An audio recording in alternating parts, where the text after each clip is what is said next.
Okay, today's date is Wednesday, August 28th, 2013, and I am Penny Goad, and I am interviewing.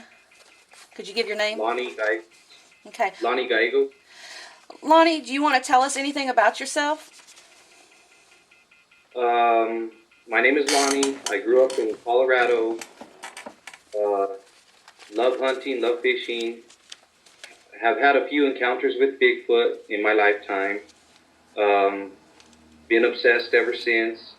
Created a group called Encounters with Bigfoot on Facebook. I'm always on it, 24/7 on there. Anything in the Bigfoot world, I want to know about. I'm just curious. It's turned into a passion. Did this arise from the incident that you had in your encounter? Yes, it did. Okay, is Yes. this the first incident that you've had, or? Yeah, the one that we're going to talk about today is yes. Okay. Okay, what year was this incident? I'm going to say around 1990, 1991. Okay, and what season was it? It was October-ish. It was in the fall. Okay, and what was the weather like? The weather was cool in the mornings, cold at night, and during the day, the sun was out. There was no snow yet, but cool enough where you had to wear sweaters and a jacket. Okay, you want to go ahead and tell us about your encounter? Sure. I was going hunting with my father and my uncle and a distant cousin of the family, deer hunting behind Pikes Peak, Colorado. And I wasn't old enough for a license yet, but just wanted to go for the ride. And so I went with them. So anyways, we were hunting for a few days. There was hunters all over the place, a lot of orange. The game was already spooked, so a lot of the deer and stuff were already aware of people around, and it was hard to hunt. A lot of game was snapped already to hunters. So anyways, we had been hunting for a couple of days with no luck, and my father had an old Bronco, 60-something Bronco, the smaller ones, about the size of a Jeep, and we ran into a particular road with a cul-de-sac at the end, and then it turned into a Jeep trail and went down a canyon. We all sat and talked with each other because we saw no tire tracks going down this Jeep trail anytime recent. So we weren't having much luck and decided to go check out this canyon. Maybe there'd be game down there because nobody had been down there from what we could tell. So we all decided to drive down, and we drove down almost towards the end of the canyon. And I remember another canyon coming from west to east, and we're coming headed north, and it was dropping into that canyon, and then it continued on.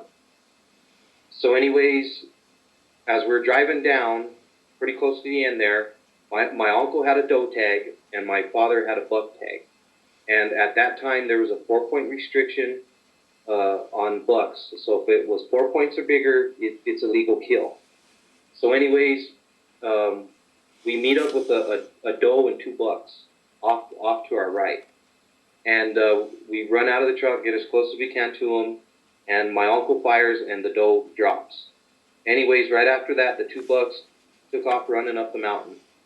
So my uncle and my cousin began gutting the doe, and me and my father took pursuit of the 2 bucks. So anyways, we'd run towards them, and they were already aware of our presence. We'd run a ways, and we'd spot them on top of us looking at us, and they wouldn't give us a chance to see if they were a legal kill or not, because they would run a little more. And when we get to where they were at, they were about another 100 yards looking at us. We tried to look at them, and we couldn't make out if they were a legal kill. My dad didn't want to take the chance. So anyways, we took pursuit all the way up the mountain. And I remember when we caught sight of the mountaintop, the ridge, the bucks were looking at us. They saw us and turned around and went over. So anyways, we got to the top, and I'm pretty sure I was slowing down my father because I was 12 or 13 at the time. So he told me to stay put, and wait for him, that he didn't think the bucks were mature enough anyway to be a legal kill. And he went on over after the deer while I stayed up on top. So anyways, I'm sitting there just excited, waiting to hear a gunshot, hoping my father had killed one and it was a legal kill and whatnot. I'm just sitting around, just being real quiet. I'm looking everywhere and just be happy to be up there, excited. So anyways, about 60 yards to my south was a cluster of pretty good sized boulders. And I noticed something reddish brown among them. I paid no attention to it. I was just waiting for my father's return. It had already been about maybe 15 minutes or so. And there was a strong breeze that would come by about every 3 or 4 minutes, and then it was dead calm again. And anyways, I'm just sitting and waiting, looking around. And then I happened to glance back towards that area where those boulders were. And I noticed the reddish brown thing move. So now it caught my curiosity. So I'm just looking at it and really looking at it now. It caught my eye. And I start telling myself, I see, this looks like a huge hairy arm. That's what I remember. So I'm staring at it and I'm like, yes, that's an arm. I even see a hand. So anyways, I thought about it for a little bit, and being young, dumb, fearless, I crept up to it. So I am now about 3 or 4 feet from it, and it is a huge arm and a hand, and I could see a knee about another 6 feet away, bent. It was laying down in between some boulders. I don't know if it was hiding, sleeping, I have no idea, but it made sure to conceal itself the best it could, and its back was to me, thank God. And what I saw was a huge arm hugging a boulder, hair on the wrist, about 3 or 4 inches long, sticking straight up, and it went up the arm, and it was reddish brown. The hand was very big, like a baseball mitt, wrinkles on the hand, and 5 fingernails, and the fingernails weren't claws, they were nails, and they were black. The hand was like a dark gray with wrinkles, and then the hair from the wrist on up. I don't remember hair on the wrist or on the palms, whatever, just from the wrist on back. So anyways, I'm trying to compute what I'm looking at. I mean, I'm just feet away from it. I finally realized that it is a Bigfoot. Bigfoot was nothing to me at the time. My family never talked about Bigfoot. They've been in the mountains all their life. It was just a word. And I was like, this cannot be real. So I'm looking at it, and things are going through my mind. Do I touch the hand? It wasn't moving. It wasn't twitching, nothing. Just completely still. I even thought about walking around the boulder and running right into it. My mind was just like, this isn't supposed to exist. But huge, massive hand. So anyways, I'm looking at it and just in disbelief, and then the wind blows by again, and what I saw moving was its hair swaying in the wind. So when the wind blew by again and that hair moved, I was gone. I took off running. I was now 100%, 200% positive. This thing is real. It's real. You're looking at what your mind is saying, and you're trying to find all these reasons to say it isn't what you're looking at. It was real. So I took off running down the mountain. I finally caught sight of my uncle and my cousin still a ways down. And I'm screaming and yelling because in my mind, 12, 13 years old, it's going to kill you. It was so big, it's going to eat you. That's what was going in my mind. It was a monster. So anyways, I wanted to get their attention so they could see me in case this thing was running and chasing me. I never looked back. I was just trying to run as fast as I can. I was scared. And I wanted to let them know, hey, look, if you see something coming at me, you know what it was. This is why I'm dead. So anyways, they kind of looked at me from, I was still a ways away, and looked back down and started continuing gutting the deer.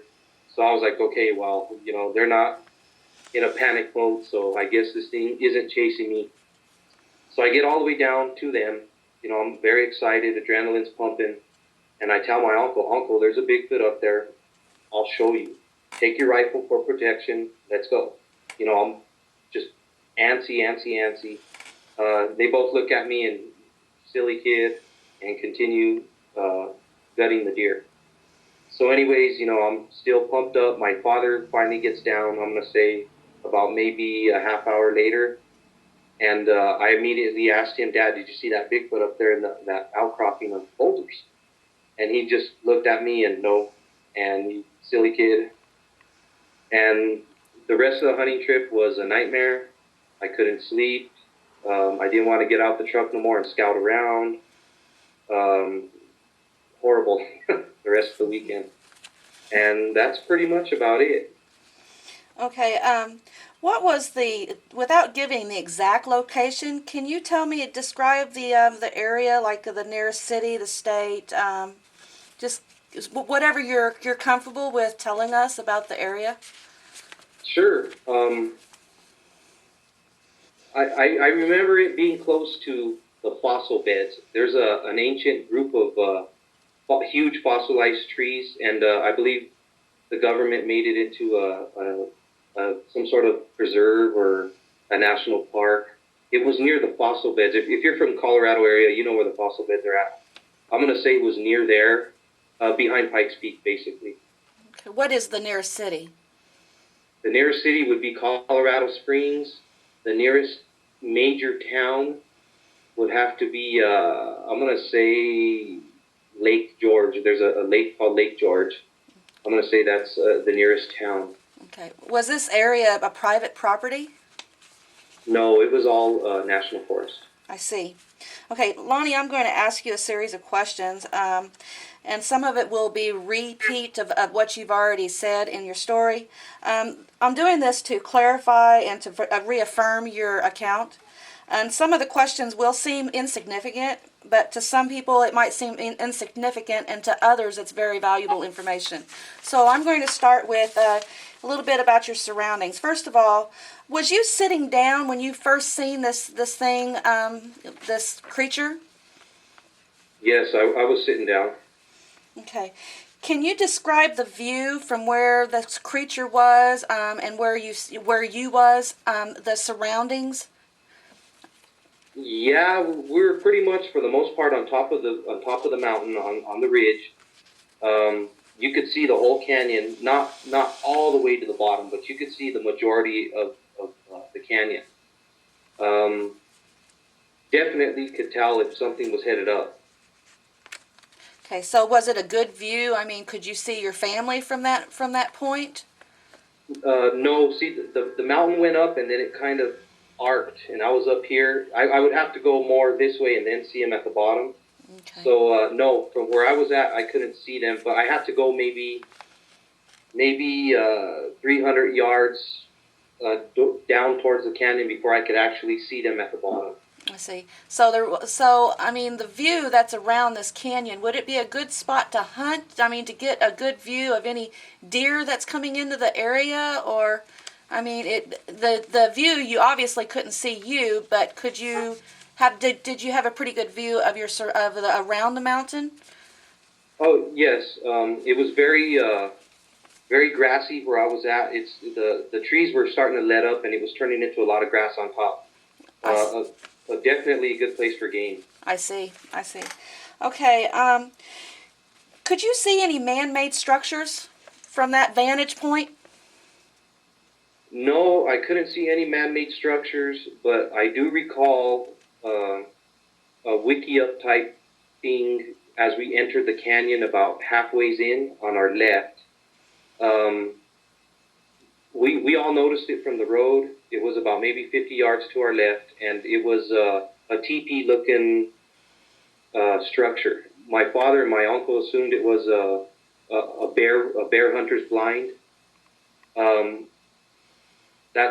It was made out of aspen poles about 14 feet long, and it looked like it was definitely made by something with hands. I took it as a bear hunter's blind. I didn't know nothing about stick structures and all that until later on in years. I don't know if it was a stick structure or a hunter's blind, but it was it looks like one of those stick structures that we had saw coming down the canyon to our left. Now that structure, was there a lot of debris around that structure? Was there a lot of trees, or was it just out in the open by itself? No, there was a lot of trees, a lot of aspen, and mostly aspen, but there was some blue spruces in there. But it was noticeable from the road. Okay. Estimate the distance to the nearest person. This includes, from the area where you've seen this Bigfoot, or we assume it's a Bigfoot. Can you estimate the distance to the nearest person, which includes your family members? Oh, I'm going to say maybe my uncle, and I don't know how far back my dad went over the mountain, but from me to my uncle and my cousin at the bottom, I'm going to say it was maybe about a half a mile. Okay. And you said there was some hunters that was in the area. Were they immediately in the area? Give an estimate of what the distance they might have been away. The nearest. There was no other hunters. There was no other hunters. No, and the reason why I knew this because there was one canyon or one road going into the canyon. It was a Jeep trail. Most of the hunters had the big 4-door dually trucks, diesel, and they couldn't go down this trail. We had the older truck, and didn't care about the paint job, and there was no tracks on that road when we went down. There was no other hunters down there. So the nearest residential area, obviously there wasn't no residential area back there, but the nearest residential area, how far away would you say that was? I'm going to say probably maybe 6 or 7 miles away. Okay. And can you describe the roads that are in that area? I mean, the one that you talked about hadn't been traveled on, but the one was there other roads besides that? Oh yeah, it's a lot of hunters, a lot of national forest. There's roads everywhere, mostly mountain type dirt roads. Some of them I remember being graveled because there was a community 6 or 7 miles away. There was a few main gravel roads in there, and then there were just branches everywhere in the mountains and the forest where people were hunting. I see. If that helps. Oh yeah. Was there any nearest water source from that area? I believe there was a small creek when the canyon we went down. There wasn't a creek, but when it connected with the other one going west to east, I remember there was water. So near where you seen this creature laying, about estimate how far away the nearest water source was? Maybe about 3/4 of a mile. Okay. Now, did you make any noise or anything as you was walking up on it, or prior to, when you was talking? You was talking to your dad, obviously. How far away was that? If you could tell me that first. We were about 60 yards from the creature. My father told me to wait there. We were making noise. We're in hot pursuit of the 2 bucks. He told me to stay there, and he left. After that, I stayed quiet for about a good 15-20 minutes, and was just waiting to hear a gunshot or something, thinking my father had killed something and whatnot. So I was being very quiet after that point.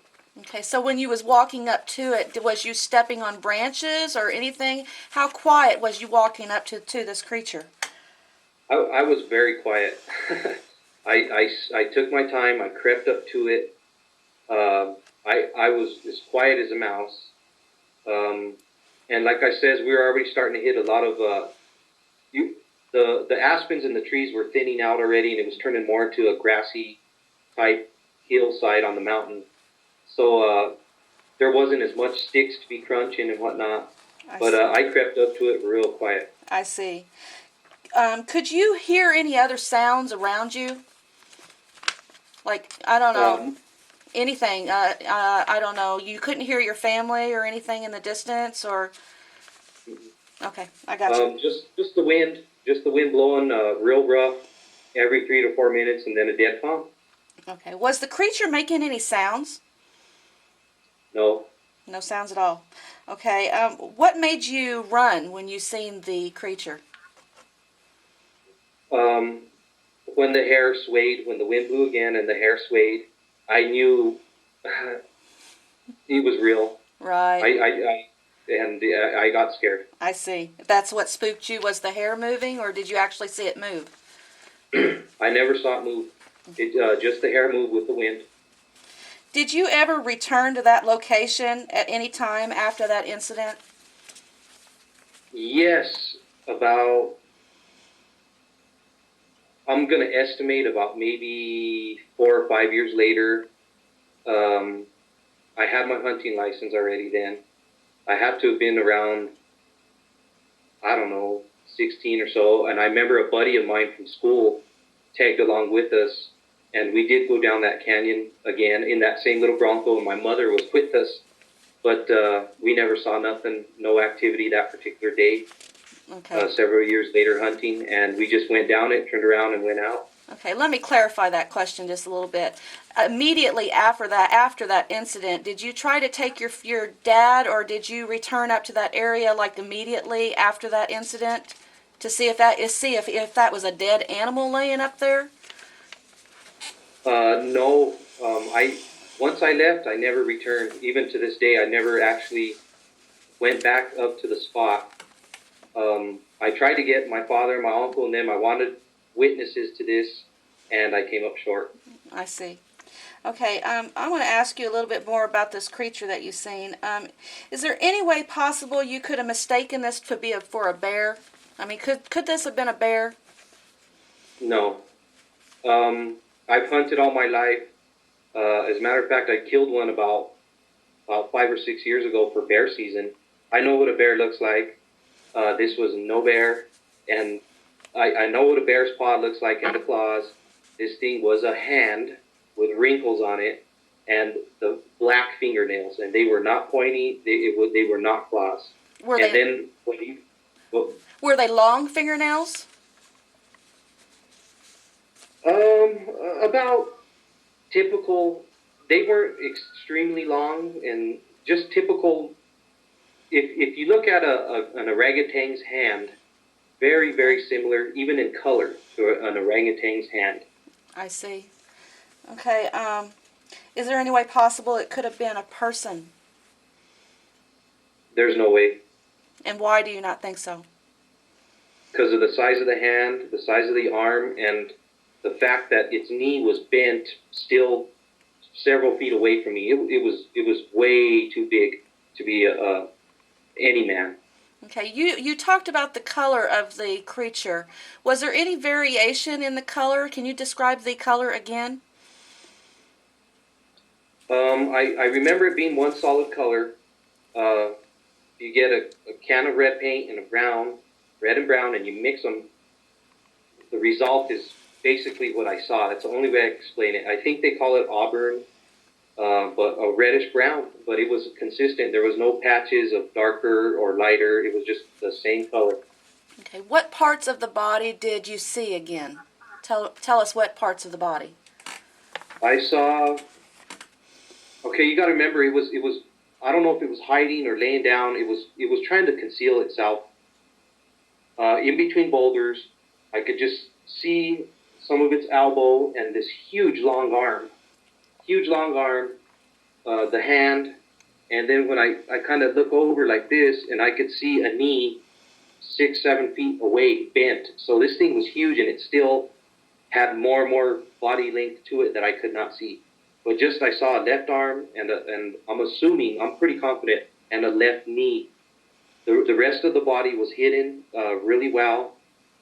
Like I said, I could have walked around and came face to face, but no way. I understand. Okay, now can you estimate the hair length on each body part that you saw? I'm gonna say 3 to 4 inches on the arm, and the same on the knee, on the leg. But I remember the hair just sticking straight up. It wasn't combed over or like a horse's mane, all nice and pretty. It was straight up, and then when the wind blew, it just went like that, and it was pretty creepy. I understand. Next, I want you to give a little bit more detail, if possible, about each body part. Can you give me about the length and the size of those body parts? A little bit more description. I'm gonna say the arm was about from the elbow to the wrist. I'm gonna say it was about 3.5 feet roughly, Okay. from what I remember. It was very long arm. The hand was probably the size of a baseball mitt, very big, of an adult's baseball mitt. Fingers were huge. The hand was huge. The kneecap was probably about, I don't know if you can see it on the camera or not, but about this wide. Okay, put it up just a little bit more around. Okay, thank you. About that big kneecap, yeah. Right. And the arm, from the elbow to the tips of the fingers, about that long, very big, thick. The arm was about, from what I was seeing the forearm, mostly the forearm. The forearm was probably like that, huge. Could you see any muscle tone through all that hair? No. Okay. All I could see is, it was laying down.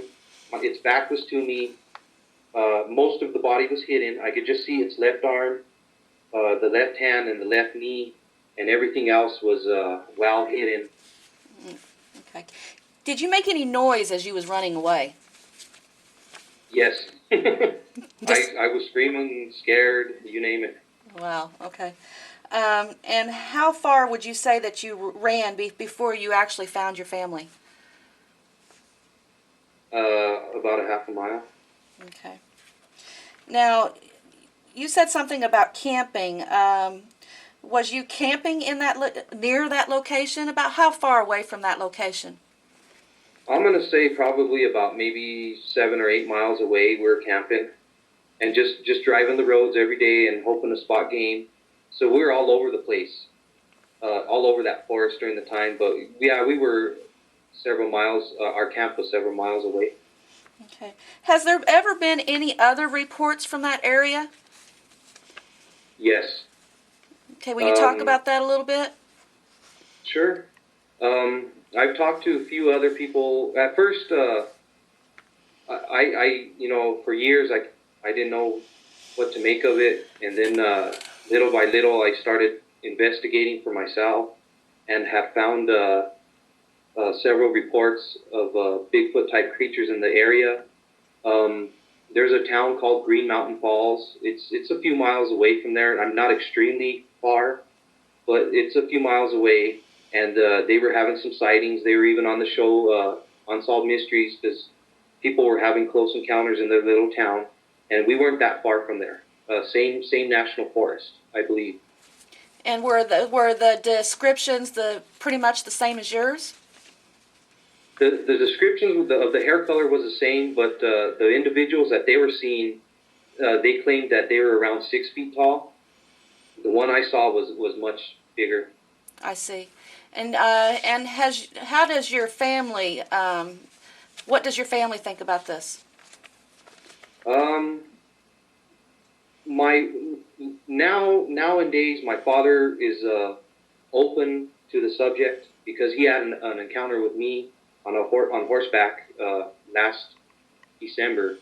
But before that, he was always been skeptical.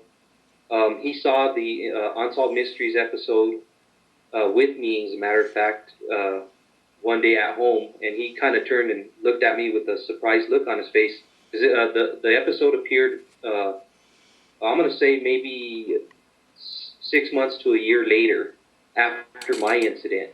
And when my father saw this show, and it was up the canyon, Green Mountain Falls, we were hunting in the vicinity, And he looked at me and I says, "Do you believe me now, Dad? You know, they're even talking about it on this show here." Yeah. And he kind of started thinking, well, maybe he did see something. How has this incident affected you from the time that it happened and you was camping to now? I grew up eager to tell my story to anybody who would listen. I got laughed at quite a bit. I got called a liar. My own family laughed at me and called me a liar. You know, I have questioned myself throughout the years, you know, did this really happen? And, you know, I sit and think about it, and yes, it did happen. And I will always stick to my story. When Facebook came around and I started talking to others that had encounters throughout the U.S. and Yowie encounters, I have some buddies in Australia. I became close friends with a lot of other people in the United States on the count of they had encounters just like me. Mm-hmm. And then I started realizing, you know, there's others out there, you know, perfectly fine individuals that have seen things that they cannot explain. And so I have created the group and really met a lot of nice people and sincere. And it's changed my life. I'm curious about the animal now. Want to know more about it. Just like anybody else in the Bigfoot community, I want to see the proof. I want to finally see something, you know, hopefully not a dead body or nothing like that, but, you know, DNA finally going to hit mainstream and say, scientists going to finally say, yeah, it's real, guys, and something's got to be done for protection or whatnot. Well, Lonnie, thank you for your time. It's been really nice. Thank you. Sure, thank you.